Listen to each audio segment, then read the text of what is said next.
apóstolo de Jesus Cristo, segundo o mandato de Deus, nosso Salvador, e do Senhor Jesus Cristo, esperança nossa. Vou repetir: Paulo, apóstolo de Jesus Cristo, segundo o mandato de Deus, nosso Salvador, e do Senhor Jesus Cristo, esperança nossa. Que o Senhor aplique no nosso coração a porção lida de sua santa palavra. Amém. Amém. Estudando a vida do apóstolo Paulo, nós chegamos à conclusão de que ele nunca pensou em si mesmo sem dar glória a Deus. Aliás, é dele o ensino de que em tudo devemos dar glória a Deus.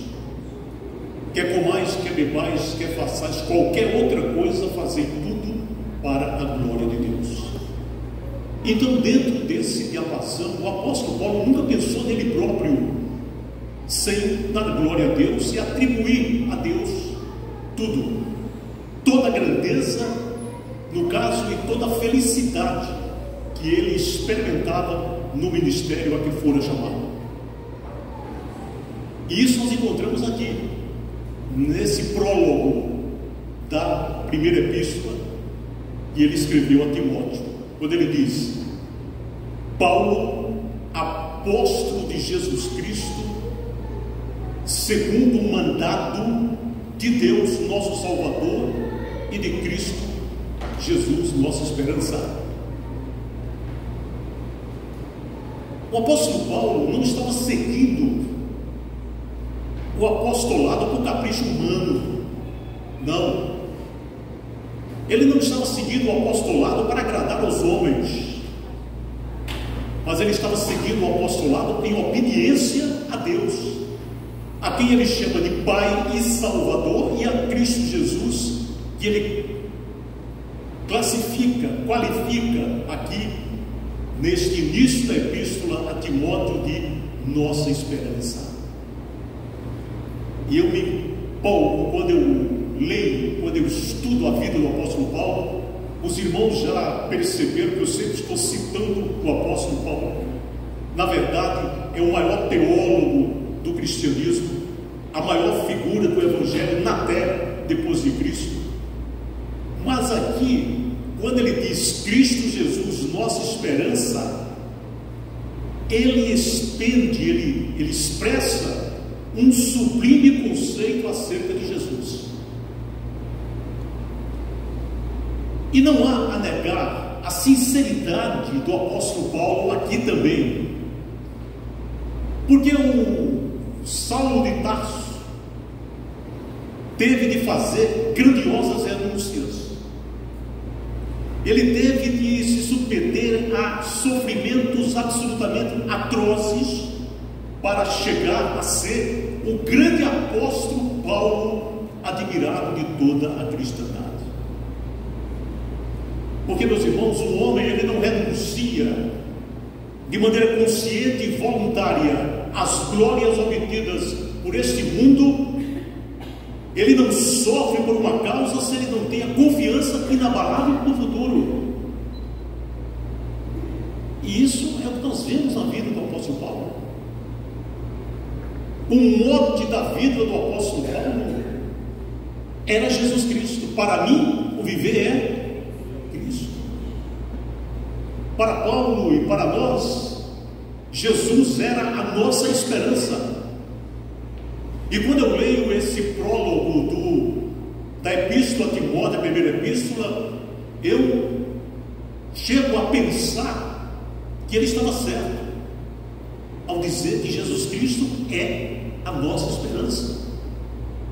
E sobre esse tema, nós temos que considerar que o homem sempre viveu de esperança.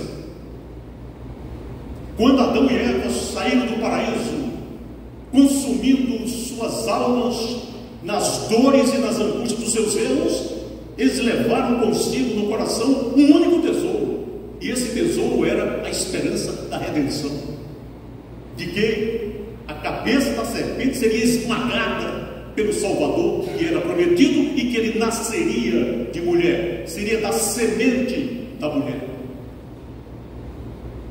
Lembramos também que os povos que não tiveram a luz da revelação divina, eles tiveram de criar uma história para explicar o sentimento humano de esperança. E é assim que surgiu na história da mitologia greco-romana a figura de Pandora. Pandora deveria trazer entre as mãos uma caixa que deveria permanecer fechada. Ela trazia nas mãos aquela caixinha misteriosa, e essa caixinha deveria permanecer fechada, mas um dia ela foi aberta, e dela saíram todos os males humanos, e se conseguiu deter apenas a esperança como lenitivo aos desprazeres humanos. Os escritores, os filósofos têm falado da esperança. Por exemplo, o filósofo geógrafo da escola jônica, Tales de Mileto, disse: a esperança é o único bem comum a todos os homens. Um outro, o escritor Thomas Fury, diz: esperança é a luz que ilumina o caminho da eternidade. Na literatura portuguesa vamos encontrar Guerra Junqueiro dizendo o seguinte: em tudo que alvorece há um sorriso de esperança. A esperança, meus amados irmãos, está ligada à história do homem. O apóstolo Paulo diz aqui que Jesus Cristo é a nossa esperança, mas a esperança dos escritores, dos filósofos, não é a esperança do vulgo, porque a esperança do vulgo está centrada na filosofia do para-choque, em que nós vemos nos para-choques dos caminhões expressões como: enquanto há vida, há esperança, e a esperança é a última que... Essa filosofia é uma filosofia pessimista, desastrosamente triste, porque tudo aquilo que o homem tem chega um dia a morrer. Porque se a esperança é a última que morre, e se enquanto há vida a esperança, ela se limita apenas às limitações e contingências próprias da matéria, mas não é a esperança verdadeira, não é a esperança que o apóstolo Paulo diz aqui, porque para ele a esperança verdadeira, a esperança que não morre, é Jesus Cristo, o nosso Senhor. Amém. E a esperança é a virtude mais alentadora do ser humano mortal. Tudo perde, menos a esperança. Mas a esperança dos que não conhecem a Cristo é vaga, é abstrata, é decepcionante. Ela carece de fundamento. Muitas vezes são miragens, falácias que atraem os peregrinos na solidão do deserto para morrer de fome e de sede nas paragens ermas e áridas da incredulidade. Diferente dos que têm Cristo. Para eles, Jesus Cristo, que é a nossa esperança, como diz o apóstolo Paulo, é a âncora da alma. E essa âncora da alma, ele garante serenidade no mar revolto, e mais do que isso, garante firmeza no porto da eternidade. Mas por que é que Jesus é a nossa esperança, como diz o apóstolo Paulo? Eu anotei duas coisas aqui para a nossa meditação. A primeira, o seu próprio nome. Jesus Cristo, esperança nossa, como diz o apóstolo Paulo, pelo seu nome, porque o nome de Cristo o revela, porque o nome de Cristo está visceralmente ligado ao caráter dele e à missão que ele veio cumprir aqui nesse mundo. A palavra grega que traduz Cristo é Messias. Essa palavra vem do original hebraico, a língua original do Velho Testamento. Essa palavra quer dizer ungido.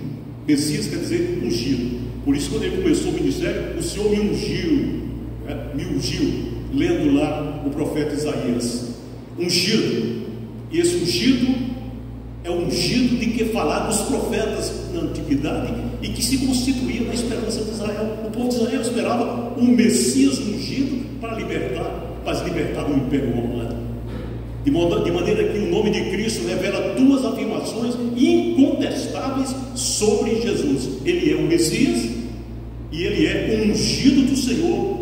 Ele é o Deus eterno que nos amou e que revelou-se de maneira visível. O Verbo se fez carne e revelou-se à própria humanidade peregrina e sofredora.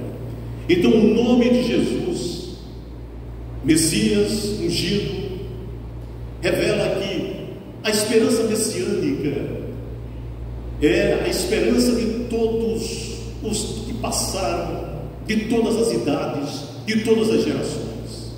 E surgiu no Éden, quando o homem caiu, quando existiu a promessa de Deus de que da semente da mulher haveria de nascer aquele que esmagaria a cabeça da serpente. Foi aumentando essa esperança. Os profetas falaram de Jesus, da intensidade, até que, segundo Malaquias, nasceu para nós aquilo que estamos desfrutando aqui na natureza. Mas Jesus Cristo é não só a esperança nossa, mas Ele é o sol da justiça, como diz o profeta. A esperança do mundo contemporâneo. Por quê? Porque Jesus, como Messias e como ungido, é esperança ridente para este mundo de hoje.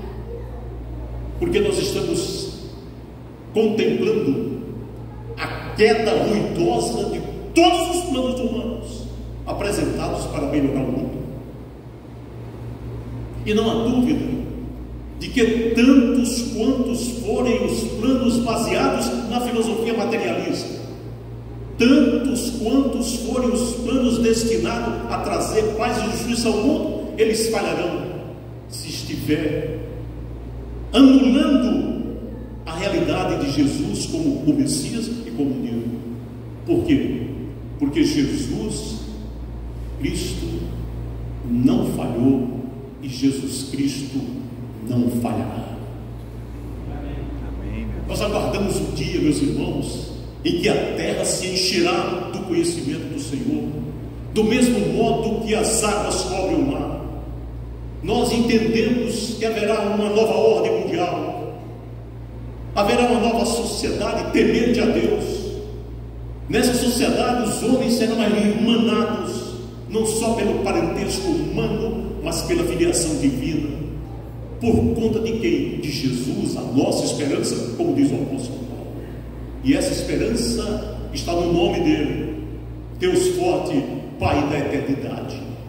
Não apenas um bom mestre, não apenas um espírito de luz, não apenas um filósofo sublime como pregam, por exemplo, os espíritas, mas Jesus Cristo, que é Deus conosco, é Deus presente, é Deus perante os nossos olhos, é Deus perante o nosso coração, esperança de paz, esperança de perdão, esperança de recuperação, esperança porque Cristo é a nossa esperança. Amém.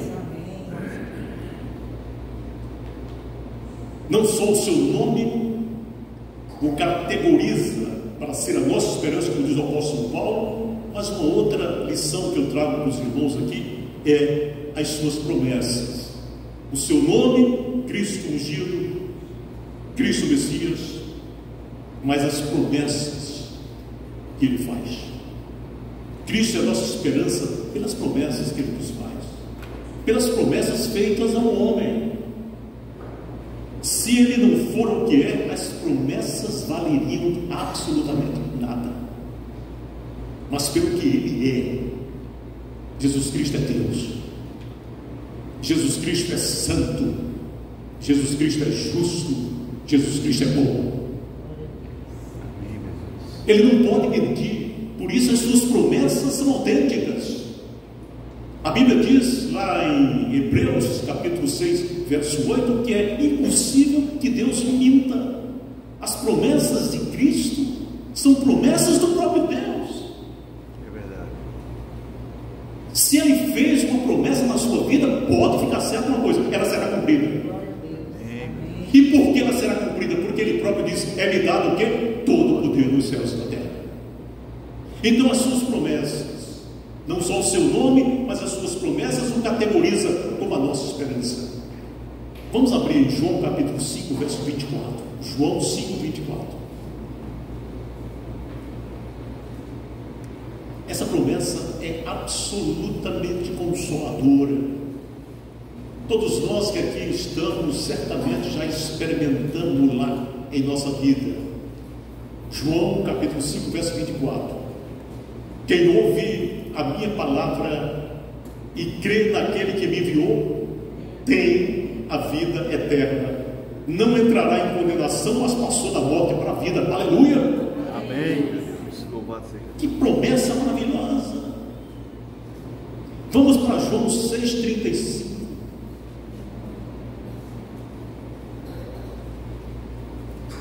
João 6,35.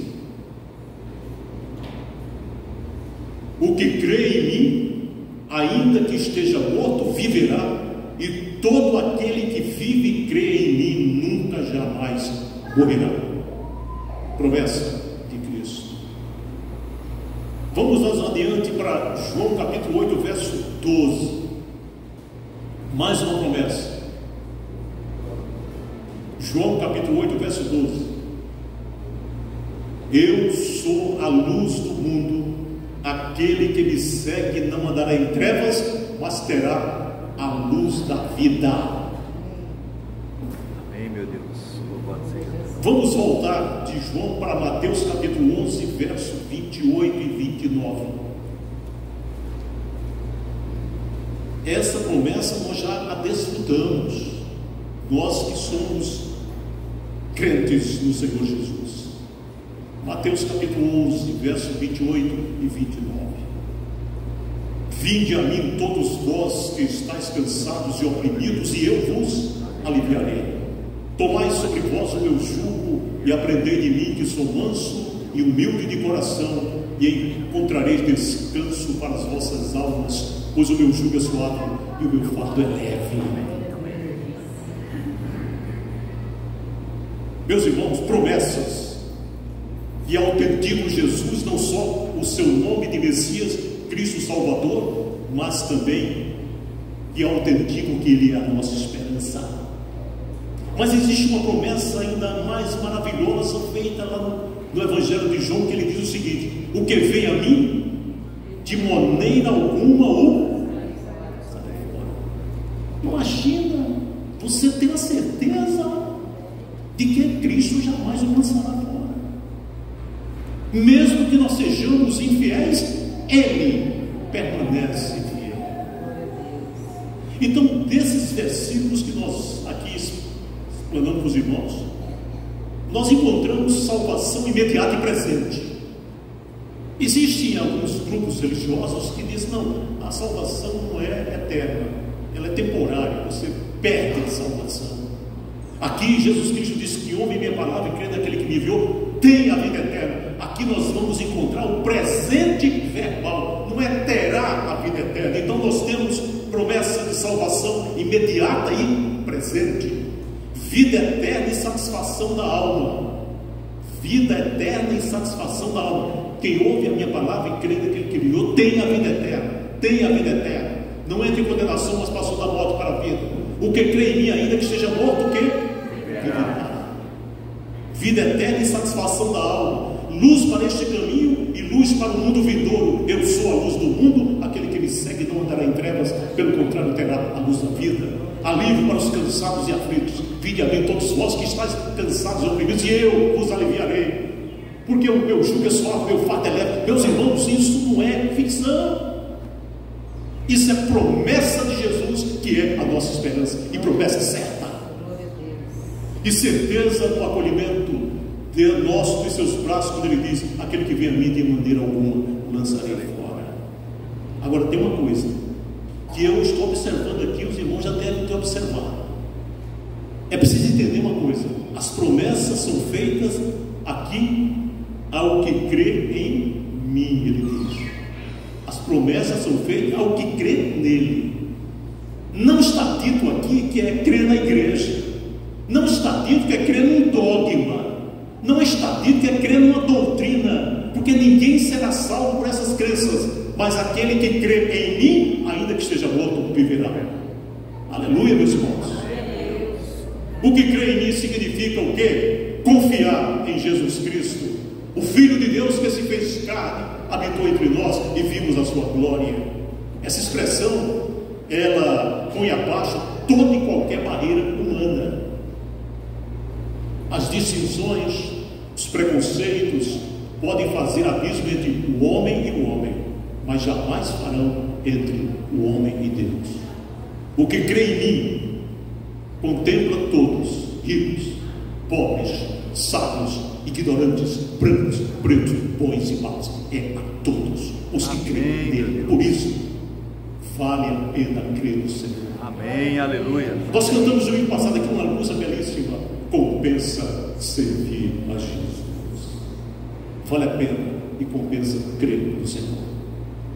A conclusão que fazemos nesta manhã, meus irmãos, para a nossa meditação é esta: Jesus Cristo é a nossa esperança, porque Ele dá pão ao faminto, dá água ao sedento, Ele concede luz ao caminhante, Ele dá lar aos desamparados, perdão aos transgressores, muda a existência, faz despontar luz nas trevas, bonança nas tormentas, poder nas fraquezas, porque Ele é a nossa esperança. Amém. Que Deus nos ajude a entendê-lo dessa forma e viver por Ele e dizer como o apóstolo Paulo: Jesus Cristo, nossa esperança. Que Ele nos abençoe. Amém. Fiquemos de pé, meus irmãos, concluamos o culto.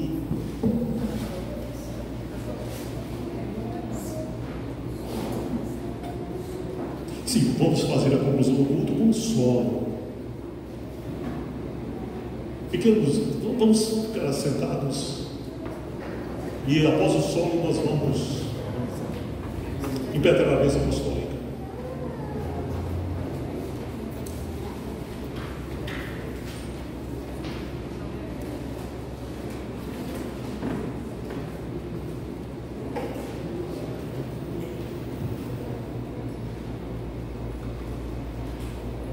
Aliás, eu sabia do solo de Isa, mas confundi porque ela vai fazer solo hoje de manhã e hoje à noite.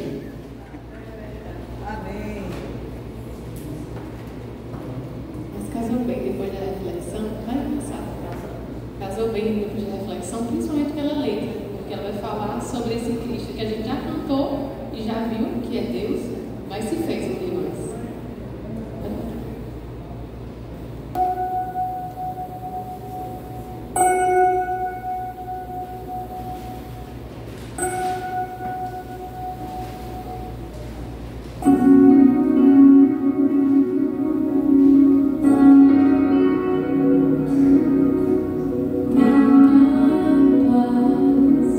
Já anoiteceu, tão tranquilo.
Ao final da bênção, cantemos o tríplice amém.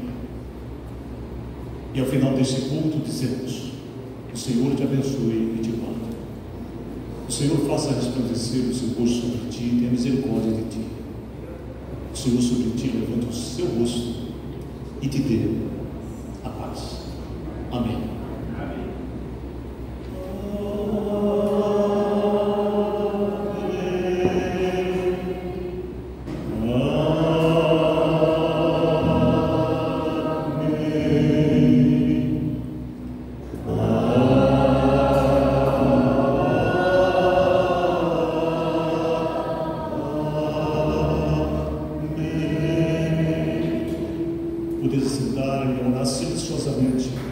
O culto está concluído.